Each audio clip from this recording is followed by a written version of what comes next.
innovation structured at Danone? And how's the company thinking about engaging with the GLP-1 trend? As we move into a world where more people are using GLP-1 or are advised to use GLP-1, what we would like to do is have the offers there for people to continue to have a diet without deficiencies, with the right nutrition, and this is how we see our goal, like to provide health for as many people as possible. But do you see it as coming up with, formulating new products that meet their specific needs, or is it more about saying, actually, we've already got a bunch of products that meet the needs of this group, and it's about positioning them to this audience?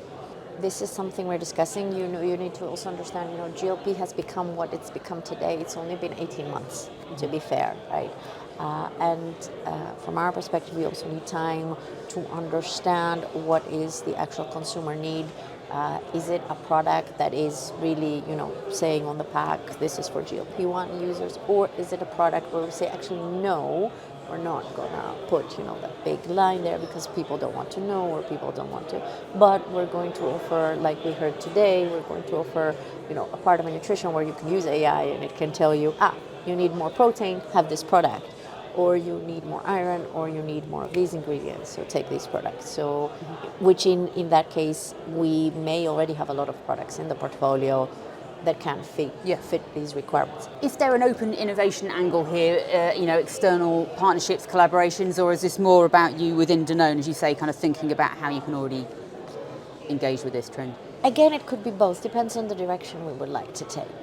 If we say we want to go into a new pathway where we develop completely new products or ingredients, or it could be something for open innovation. If we say, well, we already have a lot of products, let's see how we can utilize these, then no, it's not really an open innovation pipeline for us.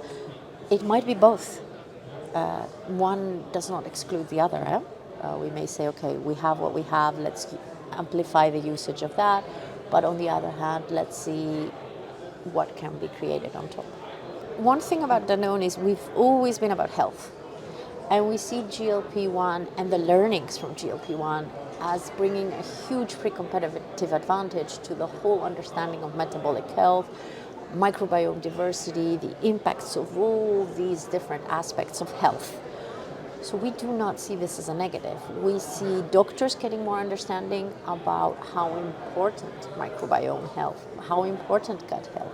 And Danone has always been about gut health and immunity. AI and precision nutrition has come up quite a lot at this conference. Can you speak a little bit about how that relates to open innovation at Danone? So at this moment, internally at Danone, we're working at AI more on understanding our internal data, and seeing how we can utilize it to speed up processes. I can't share too much details, it's quite confidential, but this is a bit our focus. Of course, we do really see AI, and it's also another part of our program, on the tools to interact with the consumers. So what type of tools does the consumer use to monitor their diet, or what type of wearables can we also as a corporate utilize some of that data? So understand that we are under very strict personal data laws because of our links with the European Union. But our key goal is to understand what are the gaps of nutrition, what are the specified gaps, how can we support the consumer in getting these gaps. I mean, we do want to work with a consumer-first model, but in order to utilize this type of model, we also have to understand.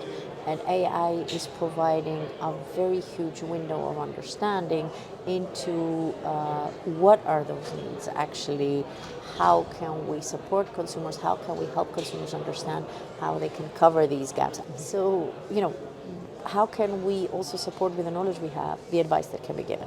So we have a central hub in Singapore, in our research institute in Singapore, that is actually working with digital health tools. So how's open innovation structured at Danone? So I create the fundament for our experts to be able to access the right partners.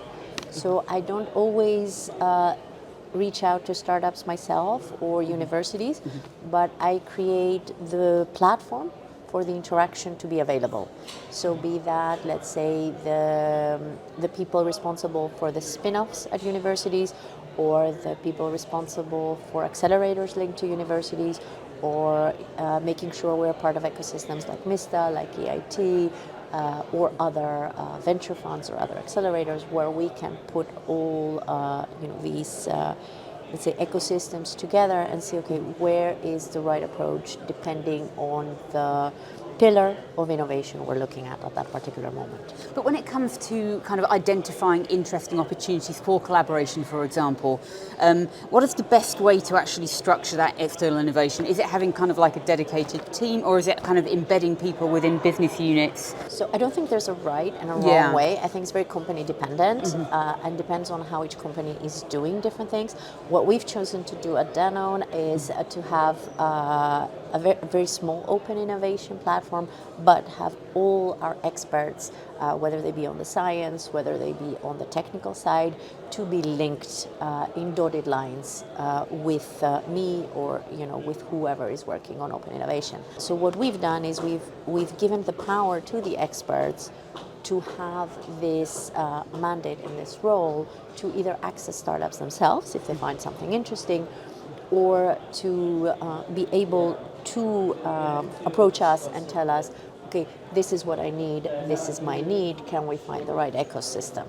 Do you do kind of tech scouting? Sometimes, depending on the question, but what we would do in these situations is usually we would hire a consultancy team, or we would maybe look within the ecosystem we already have built up as a specific question. And again, coming from the needs of the expert teams or the need of a project. So again, it is an internal request coming to us, and then we funnel it. So we wouldn't necessarily do it ourselves. What we may be able to do is, in some cases, and this is a bit where we're using AI also internally, is to have the possibility to look within the identified ecosystems internally if something we've identified before as a not fitting in this new question or in this new setup, does it actually fit? Maybe we can re-engage because this is a new question. Or can we use a technology but in a different way? How do you kind of structure partnerships with startups so you can create, a win-win for both parties? So we have a clear model ourselves where we really maintain IP on product. Technology or ingredient IP is for the startup, is for the technology development. We focus on product, and this is how we maintain this kind of ownership and partnership. From there on, it is really dependent. Is it a technology startup? Is it an ingredient startup? Will there be an intermediate? Because there are many times we may find an ingredient that's interesting, but we may, as Danone, not want to or not have the capability to help this startup scale up, where we may need an intermediate, another B2B partner. That is a different partnership model, where you say someone has a technology which we can apply in a factory, a different partnership model. So it really depends on what is the application, what are we talking about, is it process, is it ingredient?